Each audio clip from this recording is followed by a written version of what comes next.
ನಮಸ್ಕಾರ, news of ಹಿಂದೂಸ್ತಾನ್ಗೆ ಸ್ವಾಗತ. ನಾನು ತಾನಮ್ಮ. ಉದ್ದೇಶ ಇರುತ್ತದೆ. ಈ 1995ರಿಂದ ಇಲ್ಲಿಯವರೆಗೆ ನಮಗೆ ಯಾವುದೇ ಅನುದಾನ ಕೊಟ್ಟಿರುವುದಿಲ್ಲ ಖಾಸಗಿ ಶಾಲೆಗಳಿಗೆ. ಆ 95ರಿಂದ ಪ್ರಾರಂಭವಾದಂಥ ಶಾಲೆಗಳಿಗೆ ಆದಷ್ಟು ಶೀಘ್ರದಲ್ಲಿ ಅನುದಾನಕ್ಕೆ ಒಳಪಡಿಸಬೇಕು ಅಂತ ಮುಖ್ಯಮಂತ್ರಿಗಳಿಗೂ ಮತ್ತು ಶಿಕ್ಷಣ ಮಂತ್ರಿಗಳಿಗೂ ನಾವು ಒತ್ತಾಯವನ್ನು ಮಾಡುತ್ತೇವೆ. ಅದೇ ರೀತಿ ಎರಡನೇದಾಗಿ, ಈಗ ಮೊದಲು ನಮ್ಮ ರಾಜ್ಯದಲ್ಲಿ CBSE ಮತ್ತು ರಾಜ್ಯ ಪಠ್ಯಕ್ರಮ ICSE ಅಂತೇಳಿ ಒಂದು ಸಮಾನತೆ ಇರಲಿಲ್ಲ. CBSE ICSEಯಲ್ಲಿ ಓದಿದಂಥ ಮಕ್ಕಳು 33 ಅಂಕಗಳನ್ನು ತಗೊಂಡು ಪಾಸ್ ಆಗ್ತಿದ್ರು. ಆದರೆ ರಾಜ್ಯ ಪಠ್ಯಕ್ರಮ ಅಂದ್ರೆ ಕೇವಲ ಖಾಸಗಿ ಶಾಲೆಗಳಲ್ಲ, ಸರ್ಕಾರಿ ಶಾಲೆಗಳಾಗಿರ್ಬೋದು, ಅನುದಾನಿತ ಶಾಲೆ ಆಗಿರ್ಬೋದು, ಅನುದಾನ ರಹಿತ ಶಾಲೆಗಳಾಗಿರ್ಬೋದು. ಈ ಶಾಲೆಯಲ್ಲಿ ಓದ್ತಾ ಇರೋಂಥ ಮಕ್ಕಳು 35 ಅಂಕಗಳನ್ನು ಪಡೆದ್ರೆ ಮಾತ್ರ ಪಾಸ್ ಆಗ್ತದೆ. ಸರ್ಕಾರ ಏನ್ ಮಾಡಿತ್ತು, ಅದಕ್ಕೋಸ್ಕರ ಗ್ರೇಸ್ ಮಾರ್ಕ್ಸ್ ಹಾಕೋದು, ಪರೀಕ್ಷೆ 1, ಪರೀಕ್ಷೆ 2, ಪರೀಕ್ಷೆ 3 ಅಂತೇಳಿ 2-3 ಪರೀಕ್ಷೆಗಳನ್ನು ಮಾಡ್ತಿತ್ತು. ಅದು ಸರ್ಕಾರಕ್ಕೂ ಹೊರೆ ಆಗ್ತಿತ್ತು. ಮತ್ತು ಕೆಲವು ಮಕ್ಕಳು ಮೊದಲನೇ ಪರೀಕ್ಷೆಯಲ್ಲಿ ತಗೊಂಡಿದ್ದ ಅಂಕಗಳನ್ನ 2ನೇ ಮತ್ತು 3ನೇ ಪರೀಕ್ಷೆಯಲ್ಲಿ ಕಡಿಮೆನೇ ತಗೋತಾ ಇತ್ತು, ಹೆಚ್ಚಿಗೆ ಆಗ್ತಾ ಇತ್ತು. ಅದಕ್ಕೆ ನಮ್ಮ ರಾಜ್ಯ ಸಂಘಟನೆ, ಕ್ಯಾಂಪ್ಸ್ ಅಂತ ರಾಜ್ಯ ಸಂಘಟನೆ, ಪುಟ್ಟಣ್ಣ ಅವರ MLC ಅವರ ನೇತೃತ್ವದಲ್ಲಿ, ಡಿ ಶಶಿಕುಮಾರ್ ಅವರ ನೇತೃತ್ವದಲ್ಲಿ ಒಂದು ಆಯೋಗವನ್ನು ಮಾಡಿ ಬೇರೆ ಬೇರೆ ರಾಜ್ಯಗಳಲ್ಲಿರುವಂತಹ ಪರೀಕ್ಷಾ ಪದ್ಧತಿಯನ್ನು ಪರಿಶೀಲನೆ ಮಾಡಿ ಸರ್ಕಾರದಲ್ಲಿ ಒಂದು ದುಂಡು ಮೇಜಿನ ಸಭೆಯನ್ನ ಸುಮಾರು 6 ತಿಂಗಳಿಂದ ಮಾಡಿ ಈ ಪದ್ಧತಿಯನ್ನ ರದ್ದು ಮಾಡಬೇಕು. ಮಕ್ಕಳಿಗೆ ಅನುಕೂಲವಾಗುವಂತೆ, ತಾರತಮ್ಯ ಇಲ್ಲದಂತೆ CBSE ICSE ರಾಜ್ಯ ಪಠ್ಯಕ್ರಮದಲ್ಲಿ ತಾರತಮ್ಯ ಇರದಂತೆ 33 ಅಂಕಗಳನ್ನು ತೆಗೆದುಕೊಂಡು ಪಾಸ್ ಆಗಲಿಕ್ಕೆ ಒಂದು ವರದಿಯನ್ನು ಸಲ್ಲಿಸಿದಾಗ ಸರ್ಕಾರ ಅವಾಗ ಹೊರಟ್ಟಿಯವರು ಅದರಲ್ಲಿದ್ದು. ಆದರೆ ಈಗ ದುರದೃಷ್ಟವಶಾತ್ ಹೊರಟ್ಟಿ ಸಾಹೇಬರು ಅದನ್ನು ಅಪೋಸ್ ಮಾಡ್ತಾ ಇದ್ದಾರೆ. ನಮ್ಗೆ ಅವ್ರ ಬಗ್ಗೆ ತುಂಬಾ ಅಪಾರವಾದ ಗೌರವ ಇದೆ. ಅವ್ರ ಶಿಕ್ಷಣದ ಬಗ್ಗೆ ಅಪಾರವಾದ ಜ್ಞಾನ ಉಳ್ಳವರು. ನಾವು ಕೂಡ ಅವರಿಗೆ ಮನವಿ ಮಾಡ್ಕೊಳ್ತೀವಿ, ಇದಕ್ಕೆ ಸಹಕಾರ ಮಾಡ್ರಿ ಅಂತ. ಯಾಕಂದ್ರೆ ನಮ್ಮ ಉತ್ತರ ಕರ್ನಾಟಕದಲ್ಲಿರುವಂಥ ಬಡ ಮಕ್ಕಳು ಈ 35 ಅಂಕ ತೋರ್ಕೊಳ್ಳದೆ ಫೇಲ್ ಆದಾಗ ನಮ್ಮ ಉತ್ತರ ಕರ್ನಾಟಕ ಬಹಳ ಬಡ ಜನ ಇರುವಂತಹ ನಮ್ಮ ಉತ್ತರ ಕರ್ನಾಟಕ ಮತ್ತು ಹೈದರಾಬಾದ್ ಕರ್ನಾಟಕ, ಆ ಮಕ್ಕಳು ಏನ್ ಮಾಡ್ತಿದ್ರು, ಫೇಲ್ ಆದ ಕೂಡಲೇ ಅವ್ರೆಲ್ಲೋ ಕೂಲಿ ಕೆಲ್ಸಕ್ಕೆ ಹೋಗುದು, ಬೇರೆ ಅಡ್ಡದಾರಿ ಇರುವುದು, ಹೆಣ್ಮಕ್ಳಾಗಿದ್ದಂತ ಬಾಲ ವಿವಾಹ ಮಾಡ್ತಿದ್ರು. ಇದರಿಂದ ಶಿಕ್ಷಣದ ಹೈಯರ್ ಎಜುಕೇಶನ್ಲಿಂದ ಅವರಿಗೆಲ್ಲ ವಂಚಿತರಾಗ್ತದೆ. ಅದಕ್ಕೆ ನಾವು ಇದನ್ನ ಮಾಡಿದ ಸರ್ಕಾರ ಏನ್ ಮಾಡ್ತು, 33 ಅಂಕಗಳನ್ನು ಘೋಷಣೆ ಮಾಡಿರೋದ್ರಿಂದ ಈಗ ಯಾವುದೇ ತಾರತಮ್ಯ ಇಲ್ಲ.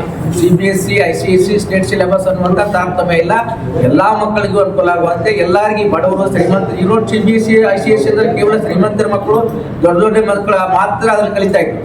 ಅದಕ್ಕೆ ಏನಾಗ್ತಿತ್ತು, ರಾಜ್ಯದಲ್ಲಿ ಇಡೀ ದೇಶಾದ್ಯಂತ ನೋಡಿದಾಗ ನಮ್ಮ ರಾಜ್ಯದಲ್ಲಿ ವರ್ಷಕ್ಕೆ 6ರಿಂದ 7 ಲಕ್ಷ ಜನ SSLC ಫೇಲ್ ಆಗ್ತದೆ. ಮತ್ತು ಸುಮಾರು ಇಡೀ ದೇಶಕ್ಕೆ ಹೊಂದಿಸಿದಾಗ 22% ನಮ್ಮಂತ ಫೇಲ್ ಸಂಖ್ಯೆ ಇದೆ. ಈ ರಾಜ್ಯ ಪಠ್ಯಕ್ರಮಕ್ಕೆ ಮತ್ತು CBSE ICSE ಕಂಪೇರ್ ಮಾಡಿದಾಗ ICSE CBSE ರಿಸಲ್ಟ್ 100% ಇರ್ತಿತ್ತು.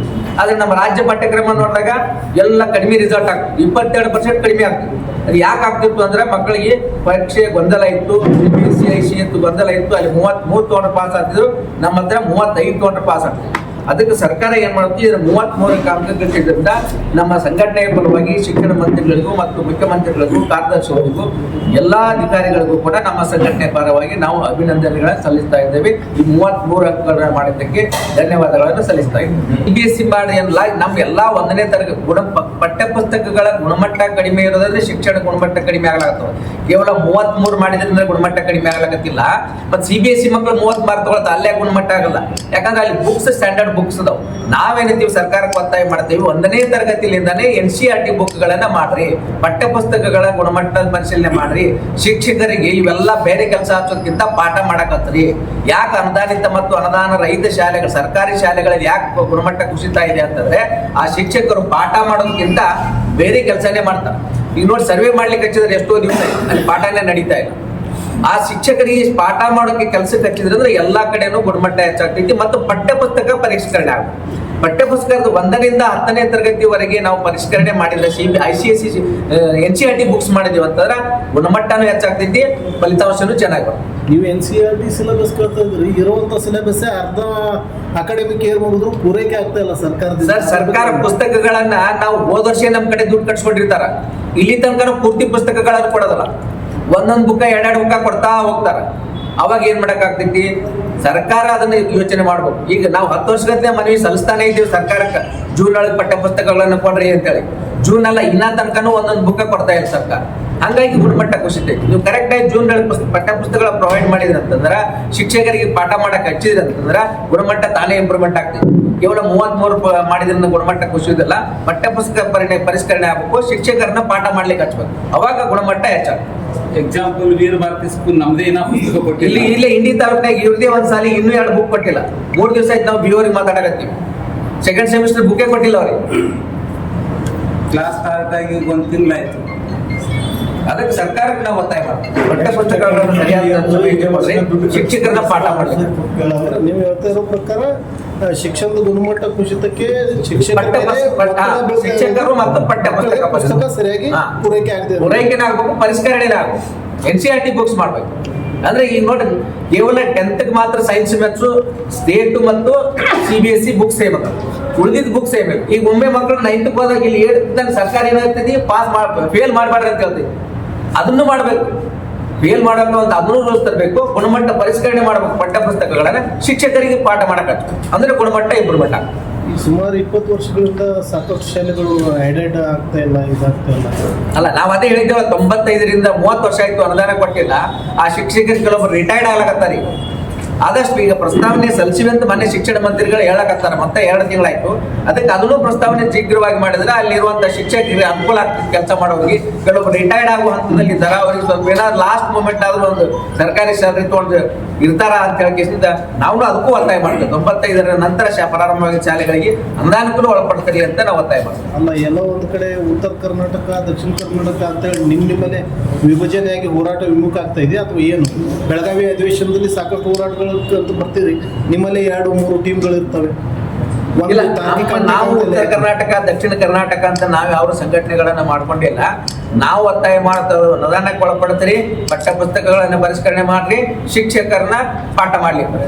ಸಹಜವಾಗಿ ಎಜುಕೇಶನ್ದಲ್ಲಿ SSLC ಅನ್ನತಕ್ಕಂಥದ್ದು ಒಂದು ಉತ್ತಮವಾದ ಘಟ್ಟ.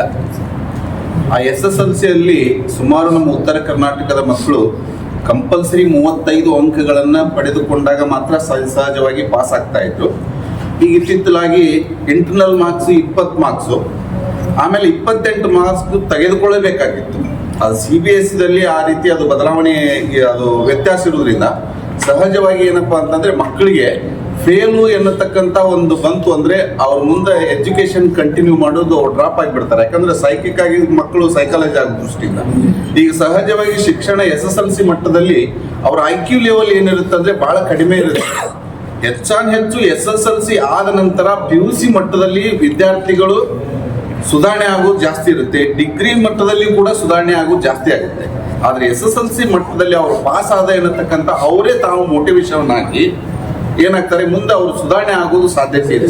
ಅದಕ್ಕಾಗಿ ಸರ್ಕಾರ ಈ ಮಾಡಿರ್ತಕ್ಕಂಥ 33 ಅಂಕಗಳಿಗಷ್ಟು ಪಡ್ಕೊಂಡ್ರೆ ಪಾಸ್ ಆಗ್ತೀನಿ ಅನ್ನತಕ್ಕಂಥ ವಿಷಯವನ್ನ ನಮ್ಮ Vijayapura unaided school management association ಪರವಾಗಿ ಅದನ್ನು ತುಂಬ ಹೃದಯವಾಗಿ ಸ್ವಾಗತವನ್ನು ನಾವು ಮಾಡ್ತಾ ಇದ್ದೇವೆ ಅನ್ನತಕ್ಕಂಥ ದೃಷ್ಟಿಯಿಂದ ಹೇಳ್ತಾ, ಈಗ ಅನೇಕ ಶಿಕ್ಷಣ ತಜ್ಞರು ಕೂಡ ಇದಕ್ಕೆ ಅಪೋಸಿಟ್ ಮಾಡ್ತಾ ಇದ್ದಾರೆ. ಅವ್ರಿಗೂ ಕೂಡ ನಾವು ಕನ್ವಿನೆನ್ಸ್ ಮಾಡಿ ಇದು ಮುಂದುವರಿದ್ರೆ ನಮ್ಮ ಉತ್ತರ ಕರ್ನಾಟಕದಲ್ಲಿ ಬಡ ಮಕ್ಕಳಿಗೆ ಪ್ರತಿಯೊಬ್ಬರು ಕೂಡ ಒಂದು ಹೈಯರ್ ಎಜುಕೇಶನ್ ಪಡ್ಕೊಳ್ಳಿಕ್ಕೆ ಅವರವರೇ ಮೋಟಿವ್ ಆಗಿ ಶಿಕ್ಷಣವನ್ನ ಮುಂದುವರಿಸ್ತಾರೆ ಅನ್ನತಕ್ಕಂಥ ದೃಷ್ಟಿಯಿಂದ ಹೇಳ್ತಾ, ಈ ಮಾಡಿರ್ತಕ್ಕಂಥ ಈ ಸರ್ಕಾರದ ಒಂದು ಪದ್ಧತಿಯನ್ನ ಹೃತ್ಪೂರ್ವಕವಾಗಿ Vijayapura unaided school management association ಎಲ್ಲ ಸದಸ್ಯರು ಎಲ್ಲರೂ ಕೂಡ ಶಿಕ್ಷಕರು ಬಹಳ ಖುಷಿ ಪಟ್ಟಿದ್ದಾರೆ. ಇದನ್ನ ನಾವು ಸ್ವಾಗತವನ್ನು ಪಡ್ತಾ ಅಂತ ಹೇಳಿ ಮಾತನಾಡ್ತೀವಿ. ನಿರಂತರ ಸುದ್ದಿಗಾಗಿ ನೋಡ್ತಾ ಇರಿ ನ್ಯೂಸ್ ಆಫ್ ಹಿಂದೂಸ್ತಾನ್.